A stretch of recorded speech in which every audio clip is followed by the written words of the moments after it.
ভালো। তা তোমার এখানে কি কি পাওয়া যায়? এখানে সব কিছুই পাওয়া যায়, চাউ, রোল, মোগলাই, বিরিয়ানি, মোমো।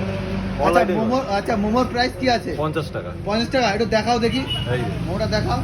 এই যে, এই হচ্ছে মোমো। আচ্ছা 5 পিস তাই তো? 5 পিস। প্রাইস কি আছে? 50। 50 টাকা। আচ্ছা তারপর কি বার্গার পাওয়া যায়? হ্যাঁ, বার্গার পাওয়া যায়। আচ্ছা বার্গারটা এই যে তোলো বার্গার। দেখি। আচ্ছা এর প্রাইস কি আছে? 75 টাকা। 75 টাকা। হ্যাঁ। আচ্ছা আর কি আছে? এই পকোড়া আছে। পকোড়া। পকোড়া ক পিস থাকছে? 8 পিস 50 টাকা। 8 পিস 50 টাকা। হ্যাঁ। আচ্ছা আর কি থাকছে? আর এই ফিশ ফ্রাই আছে। Fish fry. হ্যাঁ। এটা মানে কোন ভেটকি মাছের আছে। Fish fry? ভেটকি পুরো। শিওর? শিওর ভেটকি। মানে হ্যাঁ, sure তো? অরিজিনাল ভেটকি এখানে। পুরো ভোলা ভেটকি তো? পুরো নাকি? ভোলা ভেটকি। ভোলা ভেটকি না? নাকি ভোলা অন্য মাছ? ভেটকি। ভেটকি অন্য মাছ। মাছ দিয়ে কেন খাওয়াবো? 80 টাকা দাম আমাদের এখানে। কত? 80 টাকা। 80 টাকা দাম। হ্যাঁ। আচ্ছা এই অ্যাড্রেসটা কি আছে?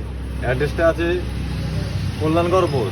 কল্যাণগড় মোড়। হ্যাঁ, কল্যাণগড় মানে আমি মোড়ে- যদি বলতে পারি যে শিয়ালদার থেকে যদি আসে তাহলে শিয়ালদা হ্যাঁ, বাংলা লোকাল ধরে অশোকনগর অশোকনগর স্টেশনে নেমে টোটোতে বা অটোতে কল্যাণগড় কল্যাণগড় মোড় মোড়। বললেই হবে। তাই তো? হ্যাঁ, পাশে নামে- হরিপুর কলেজ। হ্যাঁ, 2 মিনিট টাইম লাগে না। 2 মিনিট টাইম লাগে না তাই তো? না। আচ্ছা খোলার টাইমিংটা কি আছে? খোলার টাইম 12টা থেকে শুরু, রাতে 10টা বন্ধ। 10টা পর্যন্ত এই সব রকম খাবার অ্যাভেলেবেল? হ্যাঁ, সব সব খাবার অ্যাভেলেবল। আচ্ছা দোকানের নামটাই তো বলেনি তুমি, @তুহিন। আরেকবার বলে দাও। @তুহিন। আচ্ছা ভয়েসটা দেখে নি দাঁড়ান।